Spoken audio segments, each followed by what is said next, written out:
Hey guys, welcome back to another video with Lim Reviews. Today we're here to talk a little bit more about the OnePlus 9 that I have been using for almost 2 to 3 weeks now. And in this video, it's just going to be me sharing with you my true honest opinions. Think of it as a long-term review as an actual user of the OnePlus 9 5G. Now bear in mind that my device right here is the non-pro version, and to be honest, I love this device quite a lot, but there's a couple of things that I also want to highlight. So in this video, if you're thinking whether you should still buy the OnePlus 9 today, maybe my experience can help you out a little bit more in explaining what to expect from this device right here. Alright, so let's just jump into it straight away. Obviously, my device here is the black version. So I just want to start off with talking a little bit about the price. Back here in Malaysia, I'm not sure where your region is, but in Malaysia, we have the OnePlus 9 here for RM3699. And to be honest, that is a pretty steep price for this device right here. Everyone didn't expect it to be that high. If it were a bit more lower, I would think that this device here would have offered a lot more value. Bear in mind that the Pro version is a couple hundred more, so that might be more worth it if you ask me. But yeah, let's go to focus on this OnePlus 9 here, the standard version.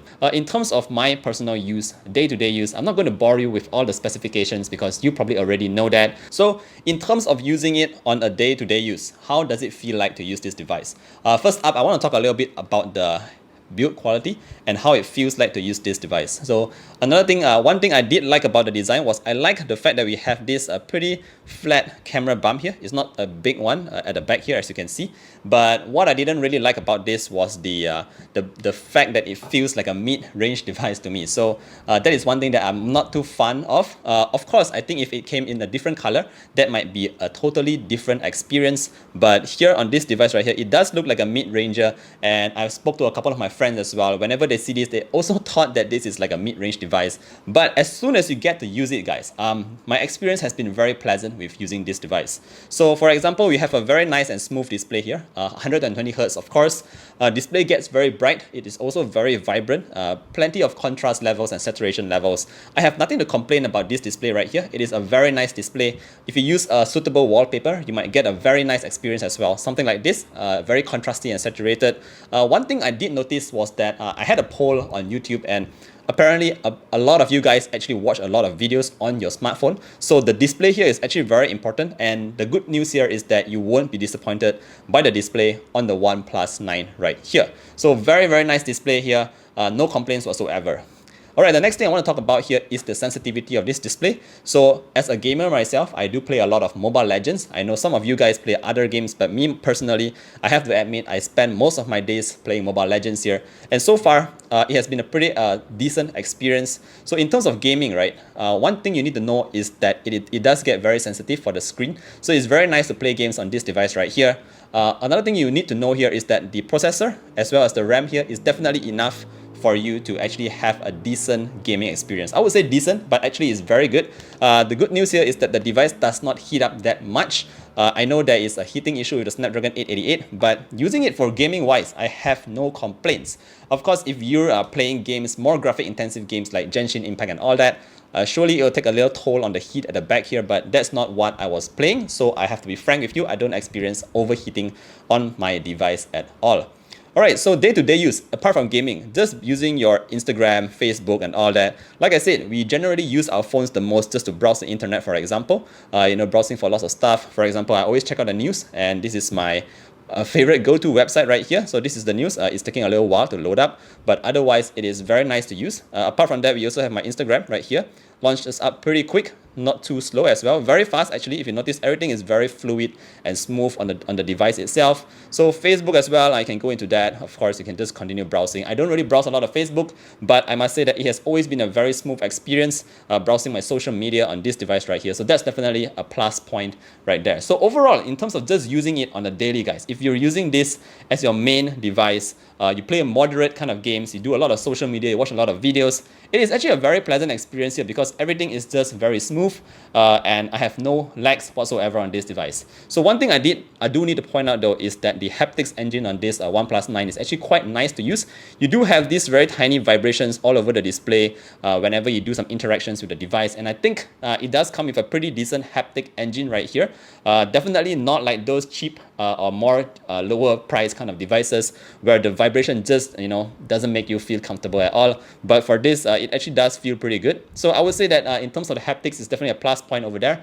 Next thing I want to talk a little bit about is the speakers on this device. So it does get pretty loud. We have dual stereo speakers. I'm not sure if you can see it on the camera right here. All right, so let me just show you a very quick example right here. Let's check out one of these non-copyright music here so you just have a clue on how it sounds like. Turn off my Bluetooth and you should get it right there. So this is about an arm's length from myself.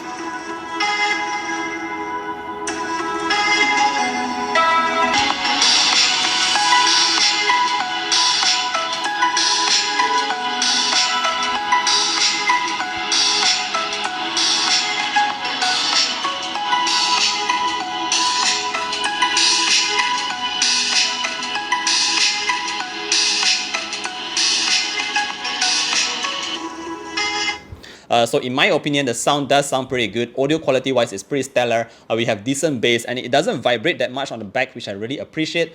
Some devices, when you pump up the volume, it does vibrate at the back there and it gets pretty annoying, but that doesn't really happen with the OnePlus 9 right here. So overall, again, like I said, on daily use, entertainment use, and just listening to this music here is actually a pretty good experience. All right, now I want to jump very quickly into the cameras as well at the back here. Like I said, we do have a 48 megapixel main sensor and a 50 megapixel wide. This last sensor here is a 2 megapixel monochrome or something like that, which to be honest, I didn't use at all. So I'm just going to focus my experience with the main sensor and the ultra wide. Now, a lot of you guys are saying that the Hasselblad brand here is being overrated, or that the pictures coming out from this device right here doesn't do it justice. So yes, the sensor is from the previous OnePlus 8 Pro, but what the Hasselblad thing is here to do is to fix that color correction. So personally, based on my experience, like I said, I do take a lot of photos outdoors, indoors. I even did one under the water. So you can see the samples here, guys. In my opinion, it does really comes with a very nice color correction. It is not too saturated. I will put it this way. Sometimes when you need that extra punch in colors, it does deliver the job there. And other times when you don't want it to look that saturated, it does the job well too. So it is very smart in calculating the algorithms right there and getting the right levels of color in your photos. As you can see from these photos right here as well.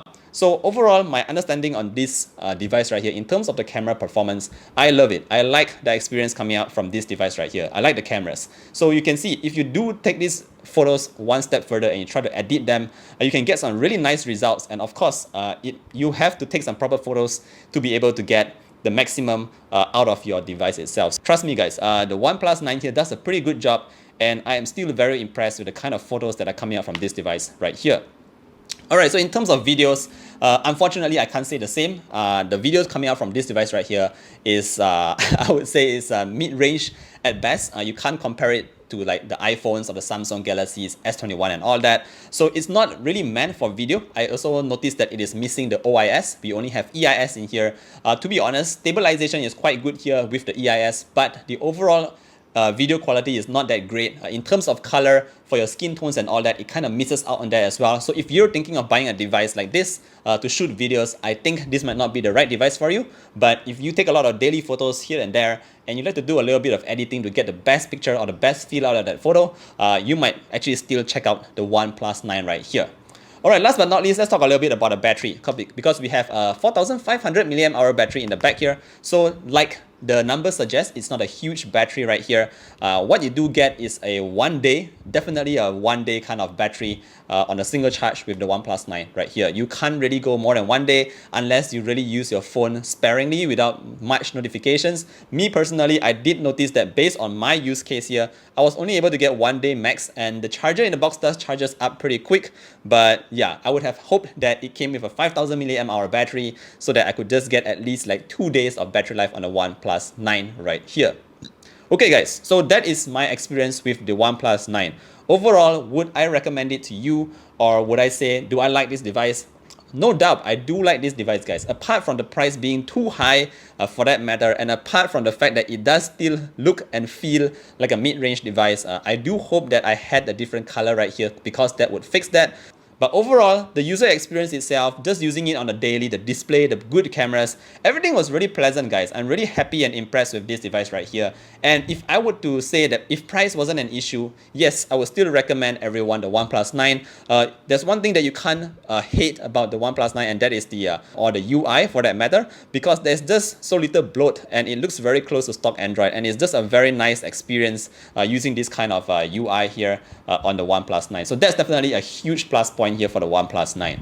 Alright guys, let me know what you think about this device here. Are you considering to buy the OnePlus 9? I hope you enjoyed this pretty blunt and straight to the point kind of video review of my OnePlus 9 right here. And if you do have any further questions, feel free to leave them down in the comment section below. I'd love to hear your thoughts, and I'll see you guys in the next one. Bye!